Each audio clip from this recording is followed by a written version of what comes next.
Nah, untuk menilai orang amanat atau tidak itu ciri-cirinya bagaimana, Habib?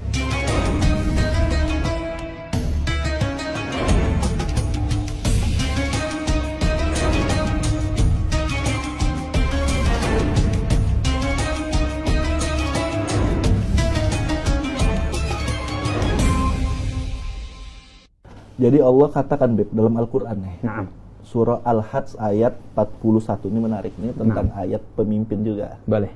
Allah katakan alladzina in makkannahum fil ard, yaitu orang-orang yang jika kami teguhkan kedudukan mereka di muka bumi ini. Yang maksudnya yang kami teguhkan, yang kami berikan kekuasaan ya di muka bumi ini. Ciri-ciri kayak bagaimana? Allah kasih tahu, aqomus shalah. Mereka yang mendirikan sholat. Nah, ini melambangkan apa maksud aqomus shalah? Melambangkan seorang pemimpin itu harus bertakwa sama Allah. Iya. Walaupun ya nggak bukan ahli ibadah banget, walaupun tapi tetap mereka yang punya rasa takut sama Allah. Yang mereka yang betul-betul menjaga nilai-nilai Allah Islam, yang berakhlak terhadap Allah, yang takut sama Allah. Kalau sama Allah aja sudah nggak takut, apalagi sama yang lain. Nah, jadi Allah asli waqamus sholat. Mereka yang mendirikan sholat artinya melambangkan mereka pemimpin itu harus takwa kepada Allah Subhanahu wa taala. Hubungannya baik sama Allah. Artinya mereka takut kepada Allah, mereka takut mengingkari janji. Karena kan itu semua akan ditagih. Enggak cuma sama rakyat, tapi janji adalah di hadapan perhitungannya adalah hutang. Ya kan? Dan pemimpin itu enggak hanya, dan yang kedua wa'atuz zakah. Dan mereka menunaikan zakat. Ini melambangkan apa maksudnya? Melambangkan hablum minannas. Pemimpin itu harus memperhatikan rakyatnya, walaupun khusus rakyat yang susah. Rakyat wong cilik, maaf jangan kampanye wong cilik, tapi begitu udah jadi udah wong cilik dilupakan. Waktu zakat. Makanya pemimpin itu harus melayani, jangan cuma menikmati. Harus bisa memberi, jangan cuma bisa menuntut. Harus bisa menepati janji, jangan cuma mengobrol janji. Nah, waktu zakah itu. Jadi kalau kita review pertama aqomus shalah, artinya kita nilai gimana ketakwaannya sama Allah Subhanahu wa taala. Betul. Karena kalau dia bertakwa sama Allah, dia di backing sama Allah Subhanahu wa taala.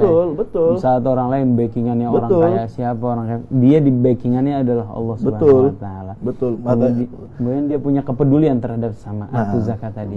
Oke, berikutnya Habib. Nah, yang tadi waktu zakat, Habib, masalah pemimpin ini yang mesti dekat sama rakyatnya. Ini ada menarik perkataan Imam Ali, Bib. Imam Ali bin Abi Thalib. Ini luar biasa. Tapi kata Imam Ali, Anda langsung terjemahin aja biar cepat. Boleh. Pemimpin yang baik itu ialah seseorang yang sebelum menjadi pemimpin telah berbaur dengan masyarakatnya dan membimbing mereka seakan-akan dialah pemimpin. Nah, ini ulangin, pemimpin yang baik itu seseorang yang sebelum menjadi pemimpin dia berbaur dengan masyarakatnya, membimbing mereka dalam kebaikan seakan-akan dialah pemimpinnya.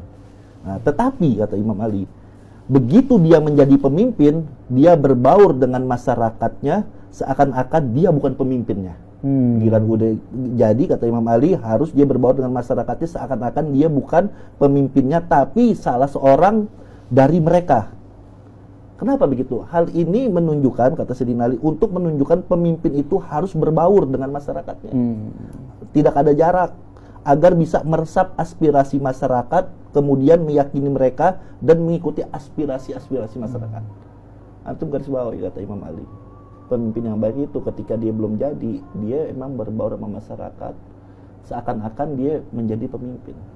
Tapi giliran udah jadi, dia berbaur dengan masyarakat seakan-akan nggak menempatkan dia sebagai pemimpin, tapi dia hanya sebagai bisa mendengarkan aspirasi dari masyarakat dan supaya ada keberbauran.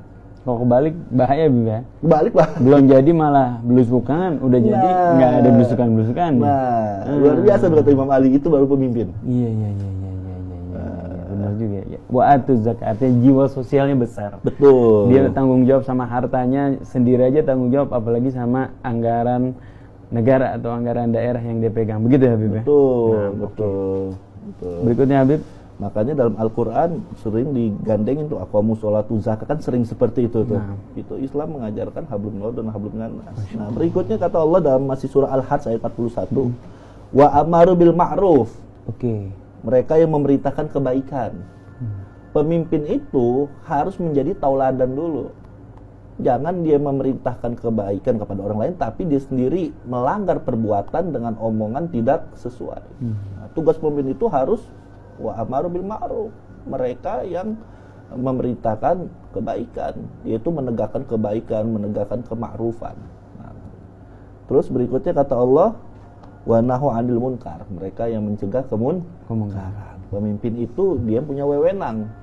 Ada kemunkaran, ada kebatilan. Dia dengan kekuasaannya dengan gampang bisa untuk merubah kebatilan, untuk bisa merubah yaitu kemungkaran, Habib.